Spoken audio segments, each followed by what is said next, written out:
वक्फ संशोधन बिल अभी पास नहीं हुआ है, लेकिन उससे पहले जिस तरह से भारतीय जनता पार्टी हिंदूवादी संगठनों के जरिए एक अभियान चलाया गया कि जिस जमीन को चाहता है वक्फ अपना घोषित कर देता है, और बिल पास ना होने से पहले ही सरकारी मिशनरी इस बिल को ये मानकर चल रही है कि ये बिल पास हो गया है। ऐसी दो घटनाएं आज और कल में घटी हैं। एक उत्तर प्रदेश में, उत्तर प्रदेश के कौशाम्बी में इस तरह का मामला सामने आया है, जहां पर 1950 के एक पुराने केस में 96 बीघा जमीन को आवंटित कर दिया गया ग्राम पंचायत को। यह बताया गया कि यह वक्फ संपत्ति नहीं है। केस लंबित था 1950 से, यानी तकरीबन 74 साल से यह केस चल रहा था। अब इस बिल की जब सुगबगाहट हुई तो उन्हें लगा कि बेहतर मौका है, माहौल साजगार है, माहौल बनाया जा चुका है इस तरह की प्रॉपर्टीज़ को लेकर, तो अब इसको कब्जा किया जाना चाहिए।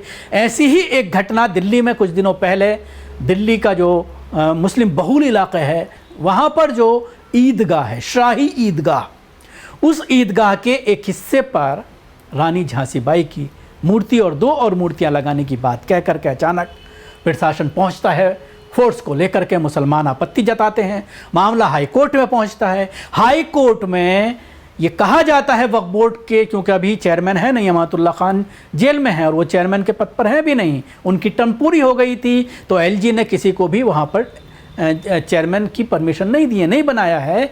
तो अब वक्फ बोर्ड जो है वो एलजी के अंडर चल रहा है, जो वहाँ पर अधिकारी हैं वो एलजी के कहने पर ही सारी रिपोर्ट्स लगा रहे हैं। तो वक्फ बोर्ड ने ये रिपोर्ट लगा दी कि ये हमारी ज़मीन नहीं है।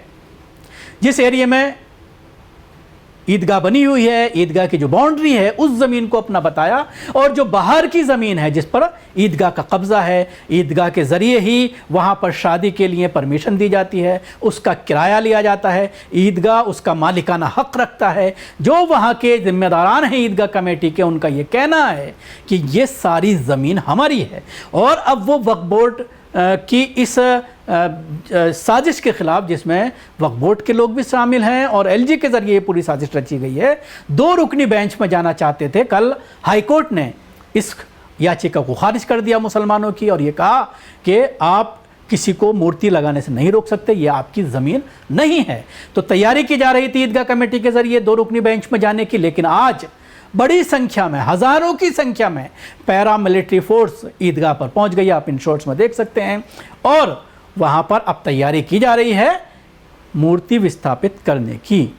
तो ये दो मामले मैंने आपको बताए, लेकिन और भी कल राजस्थान में भी इस तरह की घटनाएं घटी कि गहलोत सरकार के दरमियान कुछ प्रॉपर्टीज़ हैं जो मुसलमानों को दी गई थी, अब उन प्रॉपर्टीज़ को वापस लिया जा रहा है। दरगाह के लिए दी गई थी, मस्जिद के लिए प्रॉपर्टी दी गई थी, मुसलमानों के पढ़ने के लिए, कोई संस्था बनाने के लिए प्रॉपर्टी दी गई थी, तो उन तमाम प्रॉपर्टीज़ को वापस लिया जा रहा है। तो ये सारी सिलसिला, ये सारी चीज़ें एक तरफा चल रही हैं। लेकिन ऐसे में जब वक्फ संशोधन बिल आया और उसके बाद जेपीसी बनाया गया, तो all India Muslim personal law board से लेकर तमाम मुस्लिम जमातें जिनका हेडक्वार्टर दिल्ली में है, जो लगातार प्रेस कॉन्फ्रेंसेस करके अपनी बात लोगों तक रखते हैं, उनके ज़रिए एक बड़ा अभियान चलाया गया दस्तखती। लेकिन उसका नतीजा क्या निकलेगा ये सब अच्छी तरह से जान रहे हैं। अब जब इस तरह की प्रॉपर्टीज़ पर देश की राजधानी में कब्ज़े किए जा रहे हैं, तो ऐसे में ये इन जमातों का क्या कारकर्दगी होगी सिवाय कोर्ट में जाने के। आपने कल देखा मुंबई में एक प्रोटेस्ट का आह्वान किया गया मजलिस के ज़रिए, औरंगाबाद से 350 किलोमीटर चलकर इम्तियाज़ जलील वहाँ पर पहुँचे। 10,000 से ज़्यादा कारों की रैली थी। ऐसे हालात में जब लोग सड़कों पर निकलने से डर रहे हैं, वो पहुंचने की कोशिश करते हैं मुंबई में, उनको बॉर्डर पर ही रोक लिया जाता है, पुलिस का इस्तेमाल किया जाता है, बल का इस्तेमाल किया जाता है, लाठियां बरसाई जाती हैं। लेकिन उसके बावजूद उन्होंने जो मकसद था इस प्रोटेस्ट का, उसमें बड़ी कामयाबी हासिल की, अपनी आवाज़ बुलंद की, एक विषय बना सोशल मीडिया के साथ साथ मेन स्ट्रीम मीडिया में। और वो मेन स्ट्रीम मीडिया जो लगातार मुसलमानों के ख़िलाफ़ ज़हर उगलती है, वो भी कहीं ना कहीं भारतीय जनता पार्टी को इस विषय पर घेरती हुई नजर आई कि आपकी सरकार है महाराष्ट्र में, आपकी पार्टी का नेता नीतीश राणे, जो नारायण राणे का बेटा है, वो खुलेआम मुसलमानों के खिलाफ आह्वान करता है, उन्हें देखने की बात करता है। आपकी तरफ से कोई बयान नहीं आता, उस पर कोई एक्शन नहीं लिया जाता। आप सल्लल्लाहु अलैहि वसल्लम की शान में गुस्ताखी की जाती है, एफआईआर दर्ज करती हैं आपकी पुलिस, लेकिन उसको गिरफ्तार नहीं करती। ये बात बाकायदा रजत शर्मा अपने डिबेट में कहते हुए नजर आए। वो जो उनका शाम को शो आता है आज की बात, उसमें वो ये बात करते हुए नजर आए। तो कहीं ना कहीं इस ताकत ने मीडिया को हक बात कहने पर मजबूर किया। तो ऐसे में सवाल यही खड़ा हो रहा है कि सारी मुस्लिम तंजीमें क्या सिर्फ ऑनलाइन अभियान चलाएंगी, क्या सिर्फ कोर्ट में ही अपनी बात करेंगी? बार बार बड़े जो मुस्लिम बुद्धिजीवी हैं, कुछ वकील हैं, उनके ज़रिए ये बात कही जा रही है कि जब तक आप संवैधानिक तरीके से, जो संविधान ने हमें हक दिया हुआ है अपनी बात सरकार तक पहुंचाने के लिए सड़कों पर उतरने का, उसका जब तक आप उसको नहीं करेंगे, जब तक लोगों को आह्वान नहीं करेंगे कि सड़कों पर निकलिए अपनी वक्फ प्रॉपर्टीज़ बचाने के लिए, सड़कों पर निकलिए अपनी शरीयत को बचाने के लिए, जब तक ये नहीं होगा, जब तक ये हिम्मत नहीं दिखाई जाएगी मुस्लिम तंजीमों के ज़रिए, तो तब तक ये सिलसिला यूं ही चलता रहेगा। अब आइए मैं आपको बताता हूँ उत्तर प्रदेश का जो मामला है, जिसमें वक्फ बोर्ड की 96 बीघा ज़मीन जब्त कर दी गई है। कौशाम्बी कलेक्ट्रेट द्वारा ये पूरी ज़मीन सरकारी खाते में दर्ज कर दी गई है। वक्फ ज़मीन का 1950 से कोर्ट में केस चल रहा था। एडीएम न्यायिक की कोर्ट ने ये पहला फैसला सुनाया है। नगर पंचायत दारानगर काड़ाधाम इलाके में है 96 बीघा वक्फ ज़मीन।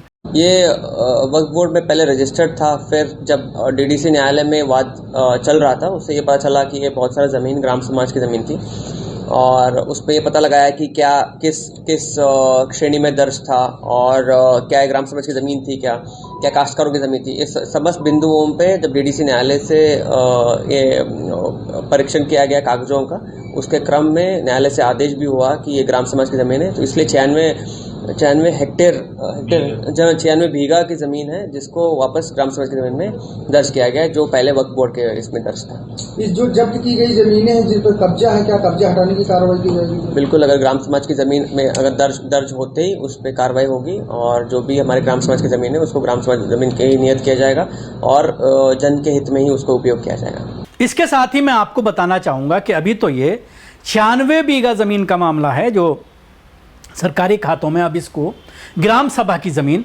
दर्ज कर लिया गया है, और जो भी वहाँ पर वक्फ बोर्ड का जो कब्ज़ा है उसको हटाने की बात कही जा रही है। इसके अलावा 3 और गाँव में ये मामला चल रहा है, वो भी जल्द ही फैसला सुना दिया जाएगा, जिसमें रूपनारायणपुर, गोरिया और नारायणपुर बंगाली और त्रिलोकपुर, ये कई ऐसे गांव हैं जिनकी ज़मीन की अभी जांच की जा रही है। तो आप जो डर पहले से दिखाया जा रहा है एक बिल को लेकर के कि सारे अधिकार डीएम को देने की वजह से किसी भी प्रॉपर्टी को डीएम सरकारी घोषित कर देगा, वक्फ बोर्ड से छीन लेगा, चाहे वो मदारिस हों, चाहे वो खानकाहें हों, चाहे वो कब्रिस्तान हो, चाहे वो ईदगाह हो, इन तमाम या मसाजिद हों, इन तमाम प्रॉपर्टीज़ को जब चाहेंगे अपने कब्ज़े में ले लेंगे।